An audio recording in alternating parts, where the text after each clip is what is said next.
We're visiting this evening with Brice Chapman, the 2016 Silver Concho recipient for the Lee County Cowboy Hall of Fame. And Brice, we couldn't think of a better person to be this year's recipient of the Cowboy Hall of Fame. Even though you're not from Lee County, you have roots that go back a number of years. Let's tell us about your first experience in Lee County. Well, my first opportunity to trick rope, LaJean Burnett called me in 1989. I was in school. It was my second year of college. And I came over here and she said, we're going to have a State Plains Roundup for 3,000 or 4,000 kids. And came over here and she had me do a show every 15 or 20 minutes all day long in the Watson Hall. And I bet we did 15 or 20 shows a day for 2 days in a row. And then we'd do 5 or 6, maybe 7 of them outside. And I've been through 3 horses since it began coming over here. I guess it's 27 years ago. I'm thinking it's been quite a long time ago, but I've had a lot of fun. The people that have come and gone through the Hall of Fame and the board of directors that are here or not here anymore. They just this county and these people have allowed me to live my dreams.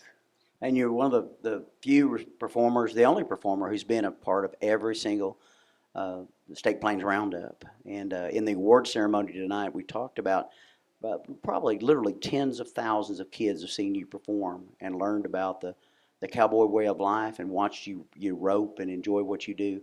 Talk about what that means to you to know that kids you started out with are now grown adults, some of them in their 30s. And you say the name Brice Chapman, they light up. They know, they remember that time seeing you at their State Plains Roundup event. Well, you mentioned that when I first got to the banquet tonight, I was checking in the hotel because we're going to stay and go to the museum tomorrow and show my mother. And the young man that was checking everybody in, he's the registering everybody and checking everybody in the motel. He asked why I was here, and I said, "Well, I'm here for the Western Heritage Museum banquet tonight."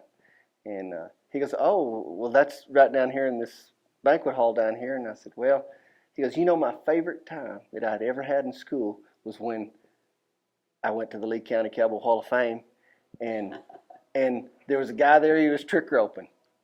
And I had my baseball cap on because I usually don't always wear my hat because I don't want to sweat through it all the time." And I said, "Well, that's great." I said, "What did you think about that guy?" And he said, "Well, he had a great dog and he had a great horse, and it was one of my favorite days." And I said, "Well," I said, that guy that you had seen that many years ago, that's me." And he goes, "Oh my gosh, that was you." And I said, "Well, yes, sir." And he said, "Oh man, that's just that." He said, "All of my friends going through school, we always look forward to that every year, and I look forward to it every year, and seeing the new faces that are there and the changes that have come along and the new places that we've had it and the different arrangements. It's been quite a ride for me, and I've experienced some fun things here. We loaded a little pony in the back of a wagon, and I have my draft horses now, and I load my horse up in the back of it. And I guess it was 2 years ago. It poured down rain, and every time I come to Lee County, I try to bring the rain.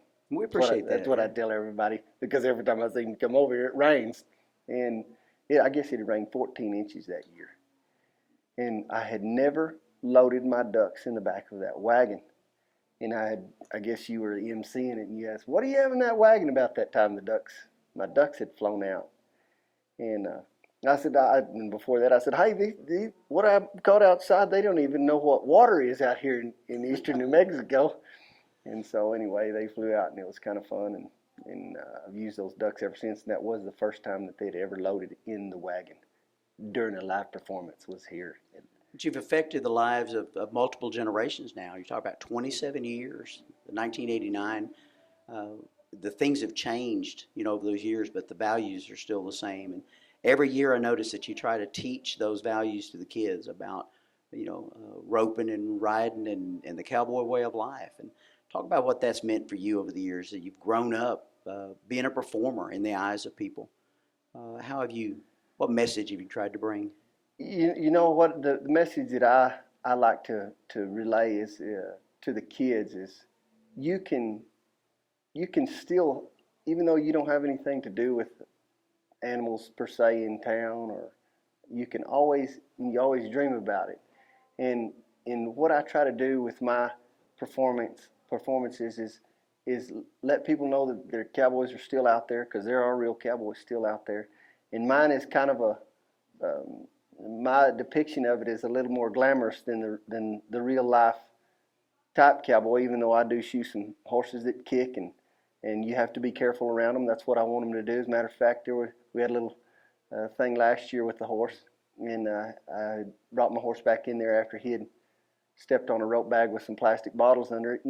My message is basically pay attention in life. It doesn't matter if you're with the horses or if you're in a wagon or you're in a vehicle, an automobile. Always look out and be safe and kind of look after everyone, because if you don't, somebody can end up getting hurt or in the culture of the cowboy really is it looks like it's so hard and dry and the dirt blows but really it's a little more glamorous than that for me in my line of work, because I get to go to the places where they have 45 minutes of fireworks displays, and you get to go to the White House, or you get to go somewhere that nobody gets to go nowadays. And so my life has been a little surreal, so I try to share that message with somebody. Whatever you dream about in your life as a young person, you can do it if you have the fortitude and the ambition to do it. You remember the first time you picked up a rope, started trick roping? I do. Talk about that progression of trick rope. What brought you to this point today where you're known worldwide for your trick roping? When I was young, man, we used to go. My dad shod horses, and he was the blacksmith for the Texas Tech Ranching Heritage Center for their Western Day. And when I was little, I was left-handed. A lot of people don't pay attention to, they don't know how to even communicate hardly anymore without an iPhone. And we've lost our ability to communicate and pay attention to how people walk and what they do. And anyway, a lot of people kept telling me, hey, you're left-handed.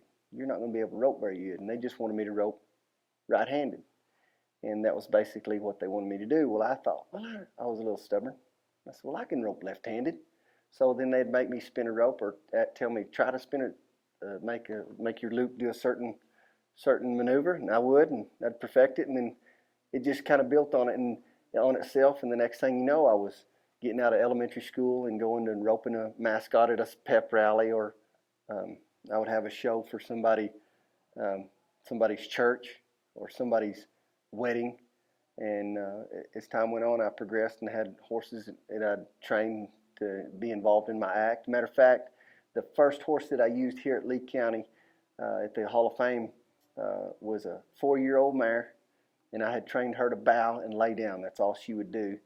And I used her for several years, and then I started using my paint horse, and I had trained him. He did about 14 tricks, and then he passed away, and I have a black horse that does probably 8 or 10 really good tricks, and he's not like the other ones, but they're all different. They're just like people, they're all unique, and we just hope people build up on and that's our job as people, to point out what interest kids have, and let them focus on that and channel them in that direction, because nowadays you can go astray. Just talk about some of the places that you've roped. You've done rodeos around the world. In addition to the Lee County Cowboy Hall of Fame, the State Plains Roundup, you've roped at the White House. Talk about some of those places and what they've meant to you. When those things weren't coordinated, they weren't planned. They were two separate gigs that just happened to fall into place. And so, the unique thing about going to the White House was in 1996 I'd met Monty Montana, and he gave me his book. He was a trick roper, and he says, "Hey, I have a book for you." So he goes and gets me his book, and his book is called Not Without My Horse. Well, I opened up the book, and the first picture on there was the inaugurational parade 1953. And he is roping Dwight D. Eisenhower. Yeah. And I looked at that picture, and I looked at Monty Montana, I said, I want to do that. And he goes, you will. And so when you think about the context of, biblically speaking, if you speak something out, that it happens. And every time I speak something out, something like that, it happens. And in 2006, I went to the White House. And then I went twice. So my dreams have always been bigger and better. Just even through this channel of the Lee County Hall of Fame and in the Cowboy Hall of Fame in the Western Heritage Museum, the people here have been just so supportive of what I've done. And really, I cut my teeth here at in this county. And like I said, even though I wasn't born in New Mexico, Lee County is my second home. Well, and the people here during the nomination process for the Silver Concho Award, it's given yearly to a man, a woman, or an animal who's not eligible for induction into the Cowboy Hall of Fame. As somebody who's not a resident of Lee County, hadn't cowboyed here, rodeoed here, you're not eligible for induction to that. But it's given to that person who's deserving of a special honor. And we started pitching around names, a year ago. We tried to start who we're going to honor, and the only name that kept popping up was Brice Chapman. And I knew it was going to be an emotional moment for you. I called. I remember telling you, that you'd been, and I was afraid that the phone had dropped, because there was a pause. It was like it caught you off guard, like you didn't expect to be honored in that way. What does the award, the Silver Concho Award, mean to somebody not from Lee County? I mean, the group of people here have chosen to honor somebody, who's affected lives here but doesn't live here. It's to receive something like this, especially in the multitude of quality people, like I said, from this area. The demographics of the people that live here, they understand the culture of the cowboy. They are cowboys. They have somebody in their family that has either, their generational families have been in the ranching business or some type of horse business or cattle raising business in this part of the world. And my dad and my mother used to tell me that the greatest people in the world came from eastern New Mexico and West Texas. And I asked my mom and dad one time, I said, why is that? And then my dad, he told me, he said, because they'll understand you.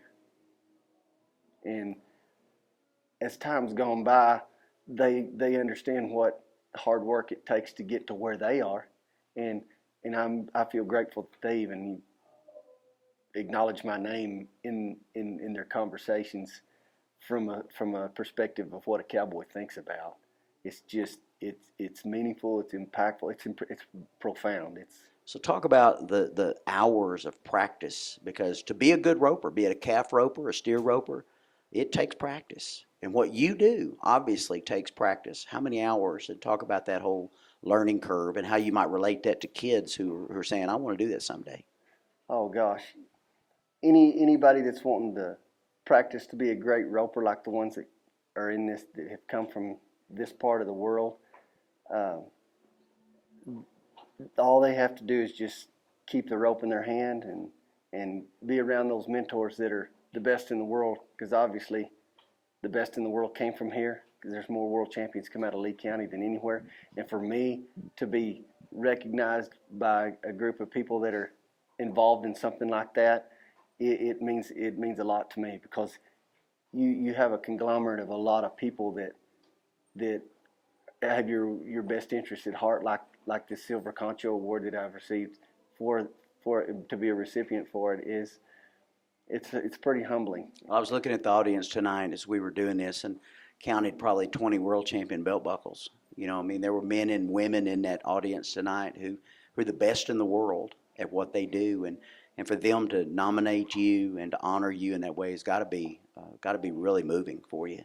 Yes, it is. It is very moving. It's for the time that I've spent spinning my rope over the last 41 years, I guess 42 years. I'm 47. I remember looking up to the people that were world champions that were from here. You had the Coopers and Guy Allen and the list just goes on, doesn't it? It's just a list, and for those people to acknowledge my presence in the world of roping is just it's pretty amazing. We're proud tonight to honor Brice Chapman as the 2016 Silver Concho Award winner. We appreciate everything you've done for Lee County and will continue to do because our run's not over. And we're hoping that you'll come back many, many times because you're one of us. Well, I appreciate you having me, and I to be included in that, what you just said is really an honor. And I just like I said, I want to thank the board directors, and I want to thank Legene for calling me so many years ago. And this is my favorite place to perform. And I've been Special place, a special performer. We're glad we all could come together, and we're proud to honor the 2016 Silver Concho recipient, Mr. Brice Chapman. Thank you. Thank you, sir.